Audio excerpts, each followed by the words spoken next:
we get to find out if Anthony could keep his hands to himself. What do you think the odds are? Yes. I'm Anthony. Welcome to No Vacancy Live. That's my friend Glenn. You're watching the #1 show in hospitality.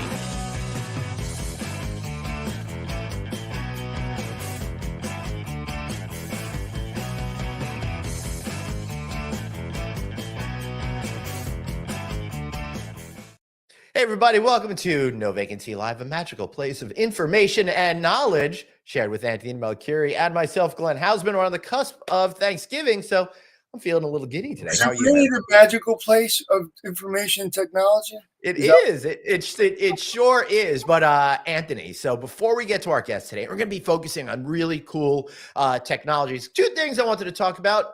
Number one, remember those good folks over at Choice Hotels? Well, they want to make sure that folks that fit in diversity categories are getting more opportunities than ever before. Be sure to go check them out at choicehotelsdevelopment.com/diversity. Learn about the new Radisson brands that have recently been added to the portfolio. Brands such as Radisson Blue, Radisson Red, Country Inn and Suites. You know it by now. Check out choicehotelsdevelopment.com/diversity. And Anthony, the other thing I wanted to mention was yesterday was the 34th and final anniversary of Mirage Las Vegas. How does that make you feel? What? Yeah. Really? Yeah, it's becoming a Hard Rock in a couple of weeks. I know, but like it's 34 years? Yeah. Oh my God. So we got to go there when we're there. It's closed. That's a really good point. Is it closed? No, they will not be closing it. They're just going to be doing a name swap on the building to begin with, and then a renovation. Oh, really? Mm-hmm. Yeah, it should be pretty excited. It should be pretty excited. That's crazy. Yeah. They would like literally put their name on that hotel that's 34 years old. That's shocking. I don't know, but it's going to cease operating as a Mirage, I think, December 12th, everybody. So go check it out. We got to go. Yeah, go check it out if you got one more chance.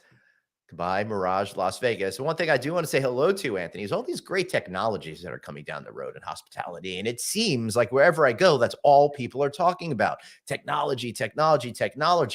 But there's still a lot we really need to understand. And I don't think we're focused on all the different buckets of technology, like back of house stuff, guest-facing technology, internet-related technology to help boost interviews, all of that kind of stuff. We're going to try to break through some of those myths today. We got with ourselves Peter Russell, COO, CTO of Russell Partnership Technology, straight out of London. How are you, man? I'm great, thanks. How are both of you? I'm doing great. And the coolest thing is, no matter what you say, it's going to sound 20% smarter because of your accent. So I love that. I'll take that all day long. Yeah. Not straight out of Compton, straight out of London. So what time is it there now? So just gone 5 p.m. 5 p.m. Well, thank you for sharing your day with us. And we're at noon over here as we are broadcasting this live. I don't want to confuse people who might be watching this at 3 a.m. 3 days from now. You know, you never know, Peter. So I think it's really interesting what you folks are doing over there. And I really want to focus on this technology in hospitality area. And what is the big picture that we're looking at right now? And then we'll kind of drill down into some of the things that we've been thinking about. Yeah, sure. I mean, I think one of the big things I was wanted to talk about was, I think a lot of times people feel like they're behind with technology. There's always this sense of technology is moving so fast that we can't keep up with it. And there's always that sort of fear of missing out. And people hear terms being bandied around and thinking, things like AI and Meta. And people are always feeling like, oh, well, I need to be ahead of the game. And people feel like they're behind the game. So I think that's kind of, one of the big things that, we focus on when we're talking about technology in the hospitality space is making sure that people understand where they should be at and what things they should be focusing on, rather than that sense of, I've missed something, I've missed the boat. Right. Yeah, and then they rush into it and then they put the wrong technology. I was just doing a conference for Birch Street, which has basically purchasing software. And I learned so much about the back of the house and how to save money and how to use that technology. And really, it's not only putting the technology in, but it's incorporating the employee part to make sure that they're using it properly, because just because they have it doesn't mean they use it. Yeah, precisely. I think there's that feeling of you feel there's something out there that you can utilize. So, people don't necessarily do the research. And, as you said, it needs to be focused on what are your core strategic aims for your business? What do you want to do? What is your structure look like in terms of the people that you have, the infrastructure? And then, the other main part of this is the return on investment. So it's, what are we going to do, and what's the payback of that actually going to give us? So, if it's going to take maybe a year, 2 years to pay something back, then great. But some of these things might take more like 5 to 10 years. And by which time it may be that the technology's moved on and you're left with a legacy product where actually you could have moved forwards, maybe a couple of years later, but actually, hit the curve at the right point rather than being too early an adopter. And that's the fear I have every time I go to Best Buy, because every time I buy something, I leave the store and they're like, sorry, not the Best Buy. We got a new version that's coming out right this second. Peter, what's your core business? What do you do? What do you do? Tell everyone. So as Russell Partnership, we focus on various different areas. So we focus on hospitality in terms of food and beverage consultancy, and we focus on the technology behind that, and that encompasses systems, procedures, and training, learning, and development as well. So a real host of things across the hospitality industry. Right. Now, the issue that I'm seeing out there is, again, what I said when we were bringing you in, there's so many different buckets of technology to focus on. I could figure technology that'll make my employees work more efficiently. I could focus on something that makes the guest happier. I could get something that traces the customer journey and helps give me better digital information. But I don't feel like as a hotelier, I'd be able to do it all. It's so much to think of at once, and budgets are indeed limited. So how do you start to even think about creating a technology plan for the future for all of these things? What area should you focus on first, and how to get started? I mean, for me, I think it's a really good question. I think the big thing with this is get the back of house working first. I think a lot of people sort of rush into the things that would be very guest facing first. So it's the sort of, a lot of the things now is trying to reduce things like those repetitive and time consuming tasks like check in and check out. And some hotels have been able to introduce really slick kind of automated check in and check out services. So Citizen M, for example, have got a great example of that. There's good ways of doing that. But for me, I would say the core focus would be the back of house. So, it's all those things like your revenue management system, your front office system, your CRM system, all those sort of core nuts and bolts that make and I'm talking predominantly here about hotels, but those real nuts and bolts elements that make your business run on a day-to-day basis. I think those would be the key things to focus on. Get that right first, and then move on to those kind of finishing touches afterwards. So if somebody is building a hotel, you come in and you set up the systems for them? So our core specialization would be consulting on when people are looking to implement these things. So finding what's the right solution, and then finding and then support to find the right one, and then support with the implementation of it. So, a big part of the consultancy work that we do is on that support side of stuff. And that could be for brand new properties, but obviously more often than not, it's for existing properties, because a lot of hotels have been around for such long periods of time. You were just talking there at the start of the show about rebrandings of the hotel there in Vegas. So technology is there, but because these systems have been embedded, it can be very hard to change them, especially when you get to the bigger brands, the bigger chains.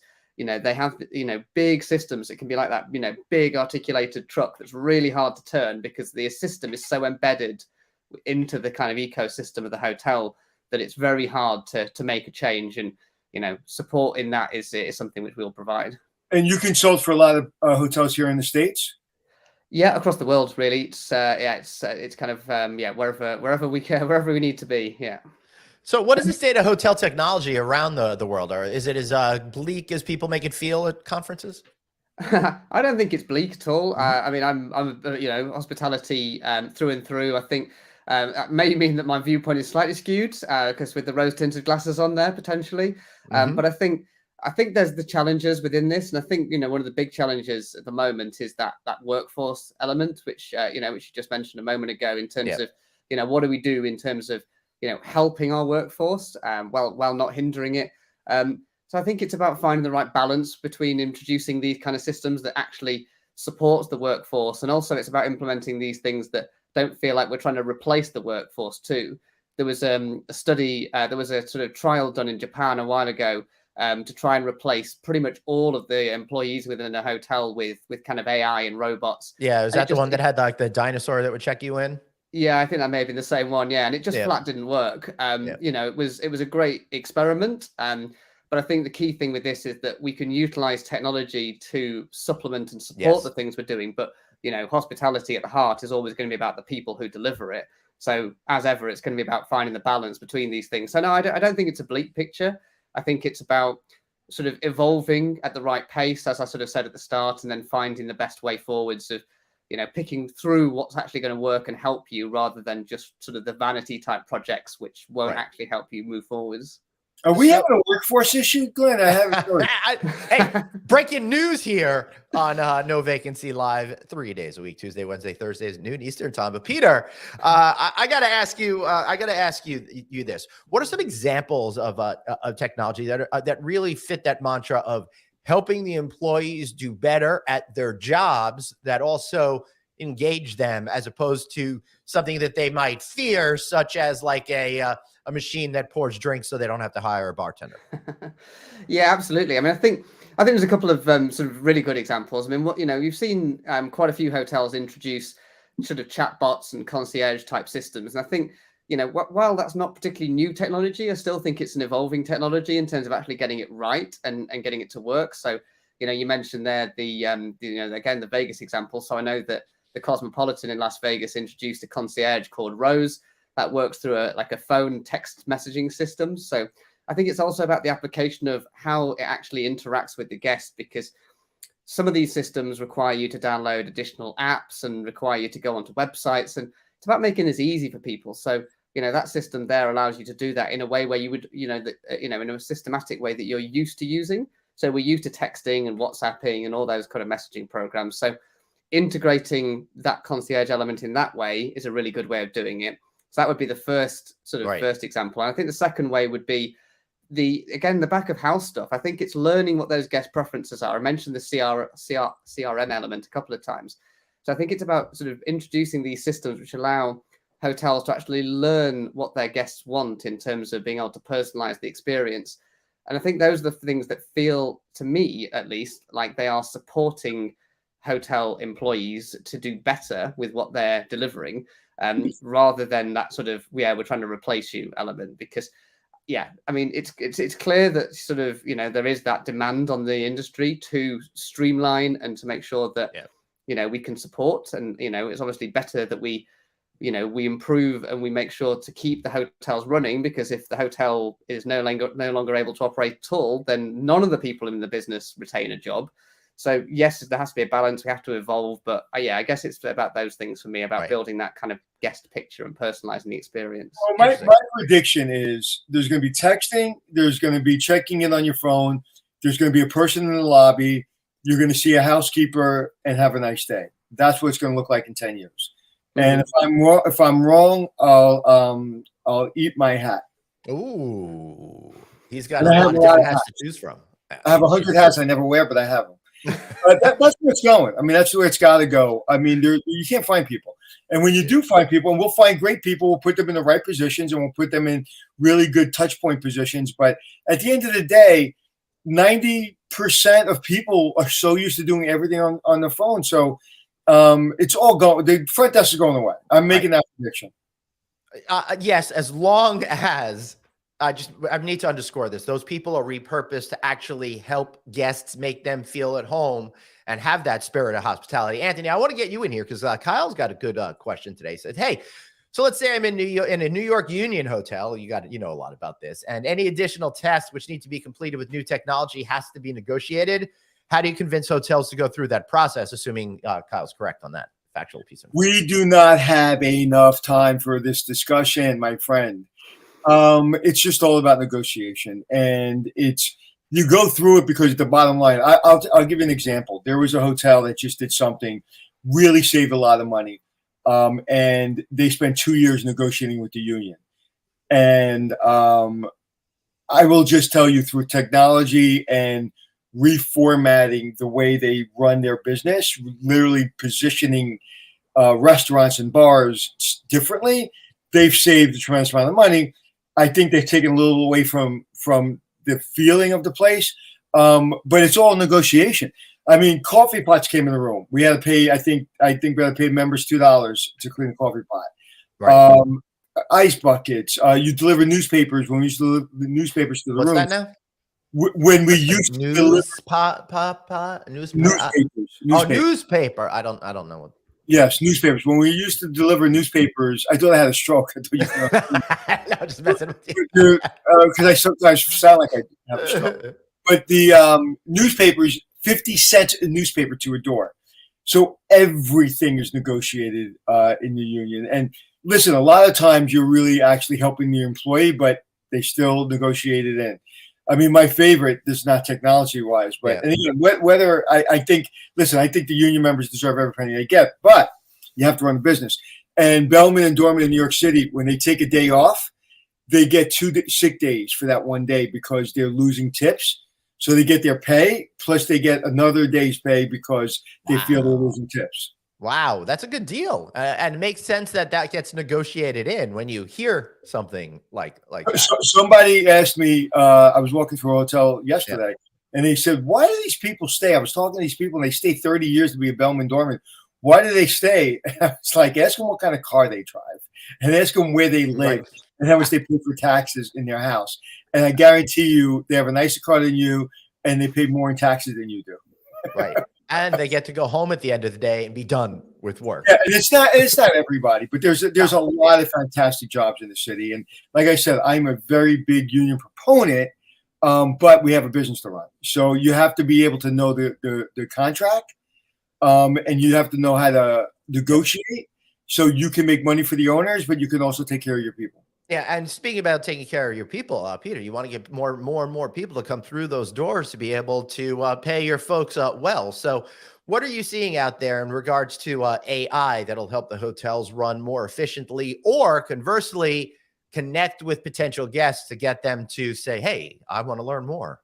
Yeah, absolutely. I think this is one of the really exciting spaces with this. I think, it's that full sort of connected journey for guests coming into hotels. So when it's that sort of expectation that guests have now. It's I'm researching a hotel, maybe I'm on the hotel website, I've got a question I want to ask, I can't find the answer on the website.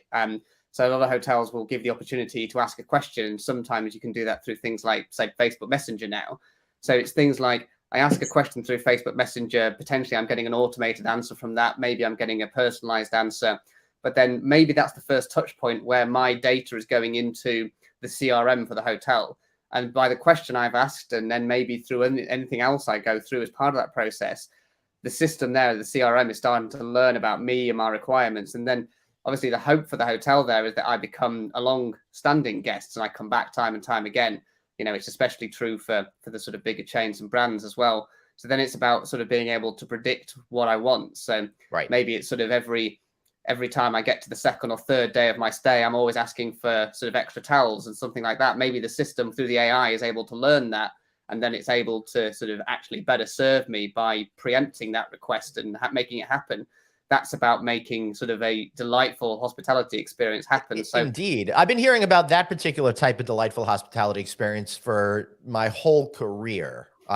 Does this mean it's actually going to happen, or am I going to spend another 20 years of them collecting information on me and not being able to deliver it in a meaningful way that gets me to spend more money? Yeah, I agree. I feel like it's one of those things that we keep talking about, but we keep talking about it, and it feels like it's been sort of talked about for many years, like you say, and not really happened. But I also hear the hotels are going to start putting more outlets in hotel rooms any day now. There's a brand that has been promising owners they're changing their property or the POS system. And they're changing their CRS system. And I'm telling you, I heard that the day I came in this business. So sorry to cut you off, Peter. Continue, please. No, absolutely. Yeah, like you've both just said, I think it's like I said before, it's big changes with these things. It's a hard vehicle to turn in terms of bringing some of these things in. It's daunting, sort of taking down a legacy system, bringing in a new system. So I feel like we're on the, it's on the near horizon now rather than the sort of far horizon like it was before. I think, it's that sort of stuff that can happen. I think it's kind of relied on a manual intervention to make it happen. Right. So, a good example was, someone I know goes and stays at a hotel very frequently here in London. And, they'll have a bottle of wine in the evening.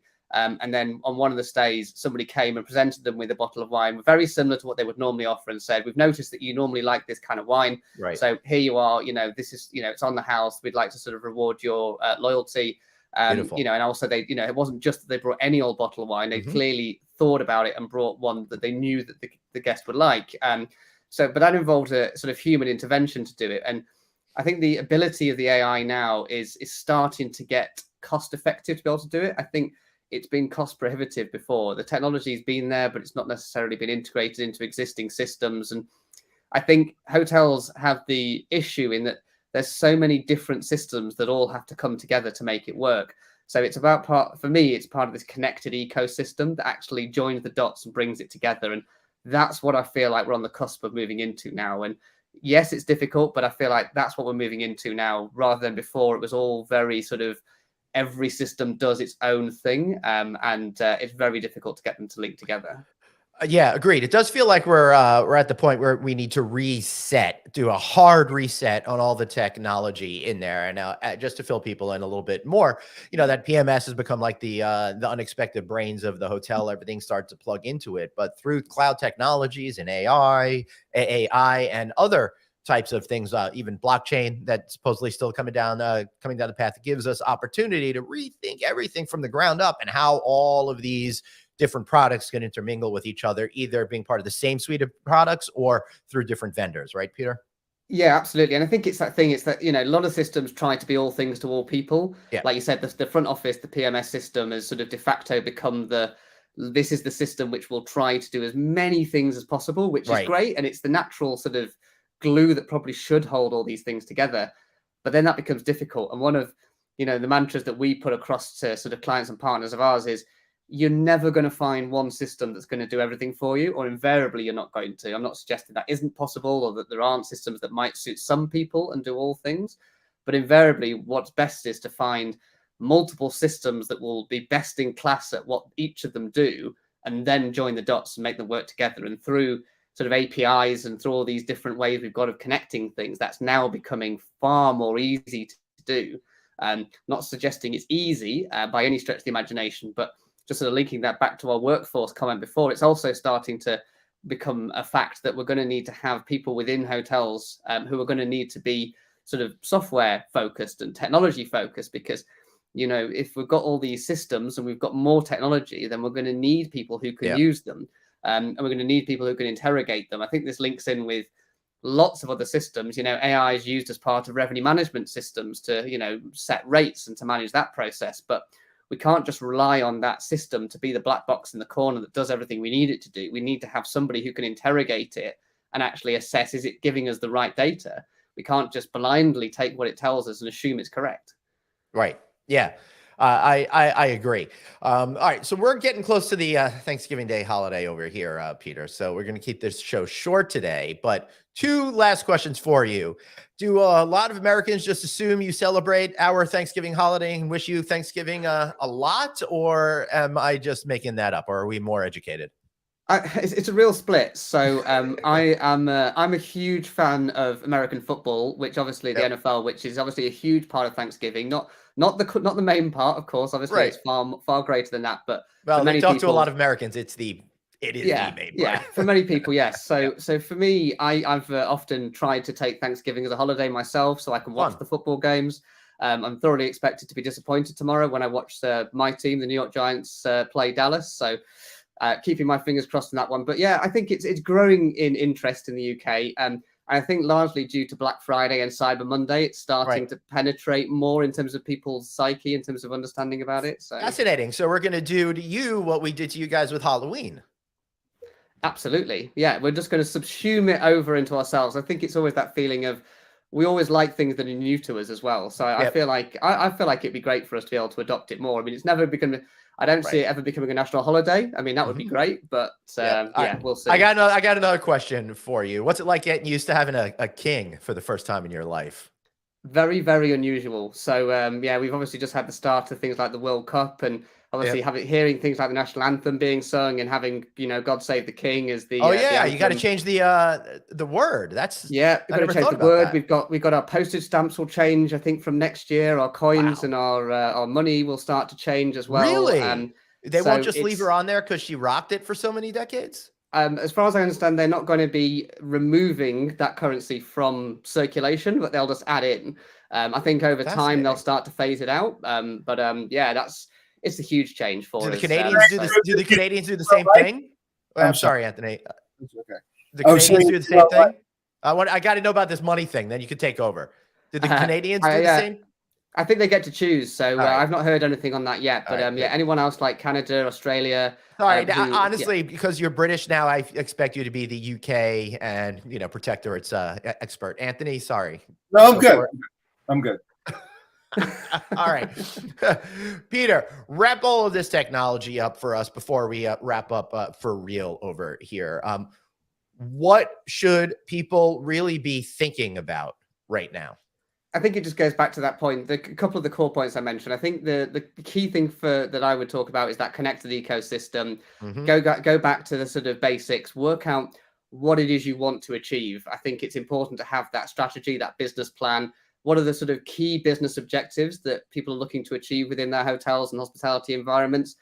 Go back to brass tacks and those kind of things, and then engineer the technology around that.